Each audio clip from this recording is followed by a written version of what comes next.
What's up, everybody? Welcome back to Pro Football Network Senior Bowl Preview. Thank you for joining us all week long. I am Cody Rourke, Senior NFL Analyst for Pro Football Network. And to be able to talk about some of these exciting prospects we've been focusing on the defensive side, we're taking a look at the defensive line, the Hogs, the big nasty, where the grind against the offensive line is always real, folks. And I'm going to be joined by NFL draft analysts here, Pro Football Network. That is Ian Cummings and Dalton Miller. Gentlemen, the offensive line, we talked about that exclusively. There's some underrated talent, but really, when I look at NFL and the counter to some of these high-scoring offenses, you have to have strong and stout defensive linemen. Ian, I want to start things off with you on today's installment. Which defensive lineman do you have your eye on as potentially some underrated prospects that not a lot of people are talking about? Yeah, this is another really interesting position at the Senior Bowl. A lot of high upside guys, I think. Rashad Weaver is one of them. You also got Marvin Wilson, who his stock has tanked this year. He was once a potential first-round pick. And now teams are wondering, maybe he might be a day 3 guy. I know Tony Pauline reported that in one of his articles. So it's going to be really interesting to see if he can seize this opportunity to kind of boost his stock again. One guy I'm really interested in looking at is Levi Onwuzurike from Washington. He is 6'3", I think 288, and he has just absolute levers for arms. I mean, this guy has length for days. He's explosive. I also love his recovery athleticism, his flexibility when he's faced with opposing power. I think he has a lot of potential on that interior line. And, we're seeing a little bit of that more. Those undersized guys, like he's not 315 or whatever. He's 288, but he has that explosiveness and that ability to disrupt inside. And the interior ultimately is the quickest way to the quarterback. So if you can get that efficient pressure, having a guy who's explosive with the length and he can convert it to power too, a really valuable thing. So I think if he can keep improving his stock, he's a potential riser for sure.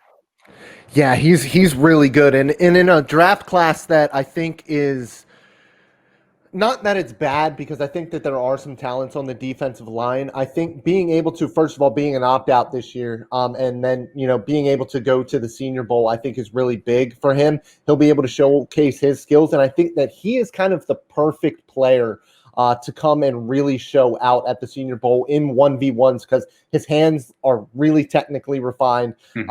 And I think that, even if he does, end up playing in possibly an odd front, I think that he can play a little bit of the 5 tech, because he has the athleticism to do that as well. He has the strength to hold up against the run. He is just a really, really fun prospect. Interior crocodile alligator, gentlemen. One of the things too, can you play a versatile 1 tech? Can you play inside a 2-eye? Are you going to be able to slant across the face? Especially, what we're seeing NFL defensive coordinators do with some of these young defensive linemen that are physical. They place them often at times in a 1 tech. They try to put them in a situation to where they can at least focus on clogging the middle, especially against the run, and if you have really good linebackers. We've seen that with the Tampa Bay Buccaneers when Vita Vea was healthy. They would just plug Vita Vea in a 0 tech or even a 1 tech. They'd slant him in the A gap. It'd create an open space, and then they have Levante David and Devin White. They'd blitz inside those gaps there. They were able to have success with that. So one of the things I wanted to do is kind of kick this back to you, Ian. There's also a prospect I think not a lot of people are talking about out of UCLA. Who is that guy, and why should people tune in? Yeah, another guy kind of similar to Onwuzurike, actually, in the fact that they're both a little undersized, but they make up for it with their length. Osa Odighuzuwa. He is both very fun names to say, both very fun players to watch. Odighuzuwa has a ton of explosiveness too. And like I said, he's very long. He can establish anchors on the inside. He can get around guys. I don't think he's quite as flexible as Onwuzurike, but he brings a red-hot motor on every play. He plays super hard, and he's just got the tools. So I think, and as Dalton mentioned, in this defensive line class, I wouldn't say it's bad, because I like a lot of these guys that are kind of starting to emerge. It's uncertain. We don't know how it's going to settle. We don't know who guys are going to like more. And I think that Odighuzuwa and Onwuzurike in potential are 2 guys have a lot of high upside. And in those one-on-ones, they have the length, they have the explosiveness to convert into power and really be trouble for offensive linemen. So I'm really excited to see those guys play and see if they can kind of capitalize on those traits.